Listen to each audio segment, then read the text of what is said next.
In this next interview, we uncover a very personal story. Nicole Mischke, who has overcome a massive and traumatic struggle with emotional eating, bulimia, and shame. We get an intimate look at her life and what she went through, which is unbelievable at times. So trust me, you're going to want to listen to this. Her story is so powerful in so many ways, but perhaps the most powerful is that she took her story, her pain, her shame, and her healing and fueled it into something amazing. Ironically, Nicole was formerly a news reporter and decided to leave her career and start filming with a higher purpose to help those who are going through the same thing, which has now become a massive movement called Uncovered, and she shares stories of shame. So coming forward and talking about an eating disorder takes so much courage, but the beautiful thing is that's when we heal. So thank you, Nicole, for being a part of What We Crave. Oh my gosh, thank you so much for letting me be here and be a part of this. I think it's amazing work you're doing. So I'm just so honored to be a part of the discussion. You are bringing us all together. You are creating a space for vulnerability, for honesty. You're giving us the raw, unfiltered, unedited version. I think that's what we need so badly in today's world, and that's what's going to create healing. So uncover the story for us. What's interesting is I always knew that I wanted to share stories. I went to school for broadcast journalism. It was without a question in my mind that that's what I wanted to study, and news seemed like the natural path to go if I wanted to share stories. But it took actually sharing my own story to actually have the vision for what it looked like for me sharing stories and fulfilling my purpose, because I didn't have a vision. I was working in news, and I kind of always, it was a fun job. I loved my job. I worked on a morning show for 6 years, never hated my job, right? But I always just felt like this is not what you're supposed to be doing. Like, these are not the stories you're supposed to be sharing. And I didn't have that clarity as to what I was supposed to be sharing until I shared my own story, my own secret, that I can remember wishing, like, I remember preferring death over asking for help. Because I had bulimia in total secret, and I didn't believe there was help for me, and I didn't want that label. I really believed that if anyone found that out about me, it would be the end of everything good in my life. So I just kind of hid behind these masks of perfection and tried to act like my life was so great. And really what was happening behind closed doors, I mean, nobody knew what I was going through. And how long was this battle with bulimia? It was about 10 years. It started in high school and then lasted up until I got pregnant with my son, who is now 3.5. It was like 17 to 26. And where did this start? Was it childhood? Yeah. What did that look like? Tell us, like, in the life. For me, it was very much that my identity became rooted in what I looked like. And that started at a young age. I was not a cute kid. I'm 5'10" now. I was 5'8" in like 4th grade. I mean, I grew very, very early. I was taller than my 4th grade teacher.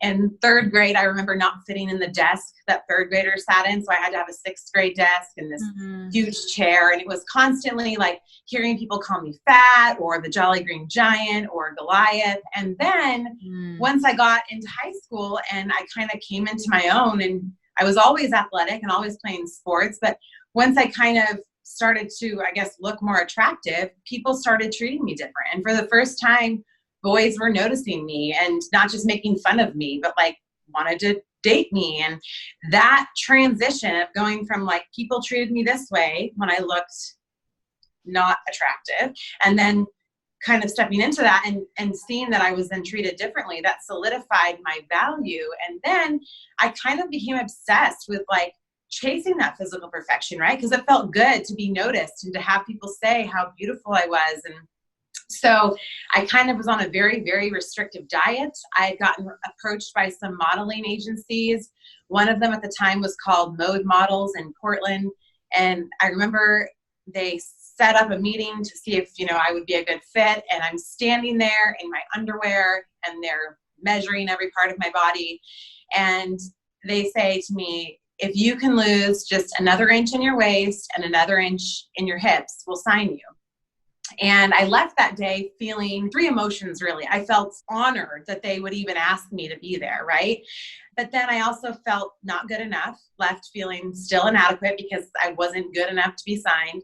And then I also felt like, okay, well, I was determined, like, I'm going to do whatever it takes to get that modeling contract. And so I did that restrictive diet. I just kept staying on. I was not eating any sugar, any carbs. I mean, I was very just obsessed with what I was putting in my mouth, got the modeling contract. But I mean, I remember walking into this agency and there was like faces of all the women that they represented, and it had our measurements underneath our faces. And my measurements were the largest measurements that were considered acceptable to be a normal sized model. And so still I felt like, oh my gosh, I'm the biggest. And not only am I the biggest, but if I gain any weight or get any bigger, like I lose this contract. I didn't have inches to spare, you know?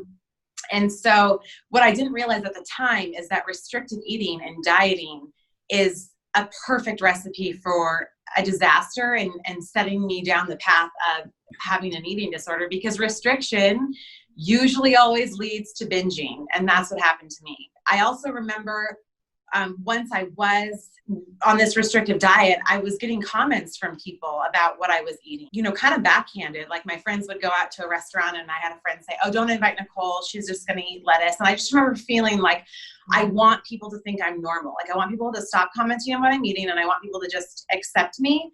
And so initially my binging happened because I felt like everyone was watching what I was eating. And I didn't want to be known as like the person, like the rabbit eater. So I would eat normal food in front of people to try and prove like, look, I'm eating normal, even though I've lost all this weight. And then that's where the guilt set in. And then that's where the purging started. And it's funny, when you first do that, you think, oh, this will just be a one-time thing, but it quickly turned into something that took over my entire life. And I felt like a drug addict. I mean, I was out of control. I can only imagine. And it only got worse from that point. I was not really bullied per se. I mean, I had tons of friends, but I was kind of like the class clown. Like I overcompensated for my unattractiveness.